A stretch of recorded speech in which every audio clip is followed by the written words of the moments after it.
My early portfolio included people like Ted Nugent, Journey, Van Halen, Fleetwood Mac, Bad Company, and on the countryside I had John Denver and Charlie Daniels. So I had a pretty good portfolio to start with, but that portfolio was obtained in a different manner than people obtain portfolios today.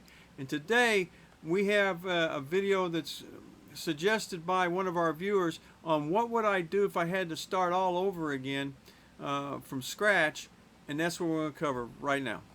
I'm Robert Maxfield. I'm a concert and music photographer in Dallas, Fort Worth, Texas, and I've been photographing music and concerts since 1977. And some of the bands I've shot were, like I just mentioned them all, except I don't think I put Queen in there, but I've shot Queen. So today, what we're going to talk about is it's tough, and the reason it's tough is you have so much that you need to do, but you've never been able to do it before. In the past, you would just walk into a venue with your camera and walk in and shoot. National, global touring acts, Van Halen, Ted Nugent, anybody that you wanted to back in those days, you could just walk through the door of a major arena, a stadium, whatever, and shoot whoever you wanted to as far as photographic wise. Today, you can't do that because, one, I give up.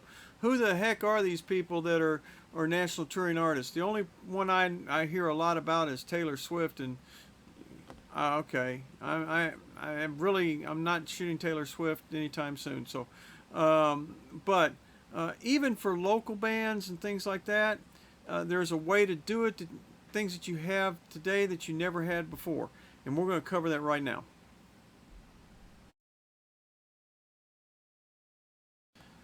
So in the past, it was next to impossible to get a hold of any of these major artists because one, you didn't have the internet for public consumption. You didn't have Facebook. You didn't have email. You didn't have websites. You didn't have any of that mess, Instagram, any of that kind of stuff that you use right now. You couldn't go out and look at venues to see if you were where you was going, what it looked like, and if it was even safe. So today, when a lot of people tell you that you need to go to shoot small clubs and small venues and bands, one of the most helpful things to do is to go out and look at the website for the venue, see what the place looks like, scope it out. You can see the inside, the outside, the neighborhood, see where it's located. You couldn't do that in the past.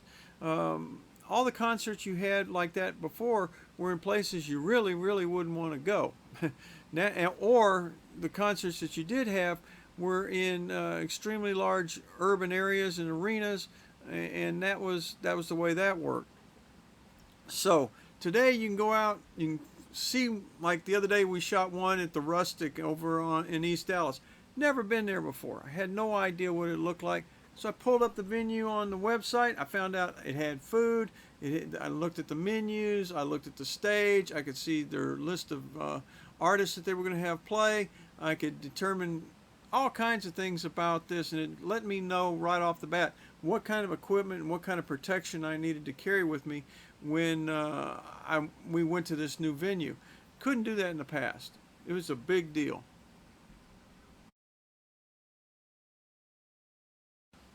Another thing that the today that makes it so much easier but still a lot tougher is finding out what artist you want to see. So right now what's happening is people are recommending that you go to small clubs and you photograph small bands and all this stuff. One, you either got to be somebody that's into that, because otherwise if you're not, you're just not going to go to some random bar or a random club and shoot some random band that you have no earthly clue who the hell they are or what they do or anything like that. It's just not going to happen. With the internet today, you can go out and you can look and see what music's around you and what you want to shoot and what you like, what kind of genre. And then you can see where certain artists are going to be. You can go look at those venues. More important also is you can go out there and look at those artists and see what kind of work they already have. You can see videos on them. You can go out and watch YouTube and say, this is what their stage presence looks like. See how they act and behave. See how the lighting that they use, how it works. There's a lot of things you can do with that.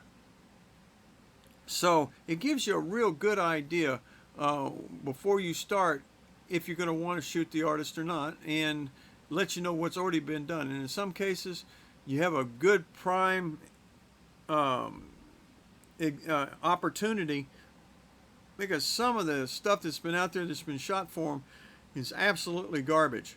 And I mean, really bad. And if you can do better, you've got it right there. So a lot of the stuff is out there that they put on these websites, and stuff gives you an idea of the quality that they're already receiving.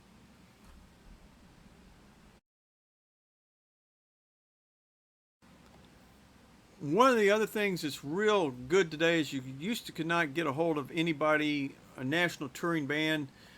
You couldn't get a hold of them. You couldn't get a hold of their management. You couldn't get a hold of anybody. If you wanted to get a hold of a venue in which they're going to play, you could call them. So good luck calling Tarrant County Convention Center and finding anybody in those days that knew anything about what was going to go on in the convention center.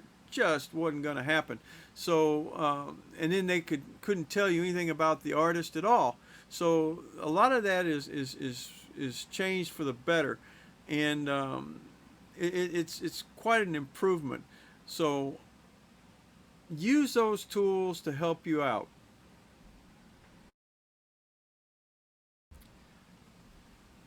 I keep a contact list. I keep of all the addresses, emails, and telephone numbers of everybody that I deal with pretty much.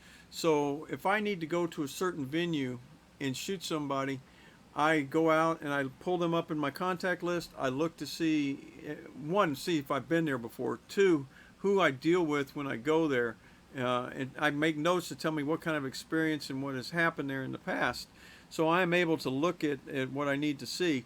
And that way I'm not wasting time. I know that this is the manager, this is the person I need to talk to, this is where I need to be, and everything I need to do. So if I was going to do things all over again in today's day and age, it'd be much easier knowing what I know. But it's a learning experience if you have never experienced it or never learned this kind of procedures. So today, go out and make use of that web, make use of Instagram, make use of Facebook. Realize that most of the artists have somebody other than themselves in a lot of cases watching their social media. They don't do it. There's somebody else. I'll give you an example. We shot a national touring country artist back, I guess, in April, and he's got a social media team that watches all the stuff for him and answers all the stuff. And in some cases, some big bands, the actual artist actually answers you back. So you got to watch and see what you're doing. But make use of that. If you send in email, keep notes of who you send email to. Keep notes of the times and dates and what you requested, and that way you have it. And keep that contact list so you can see all the people you deal with over time, and it'll benefit you greatly. If you found anything in this video of interest, you liked it, great. Go ahead and push the like button, ring the bell, subscribe. Man, our channel is growing.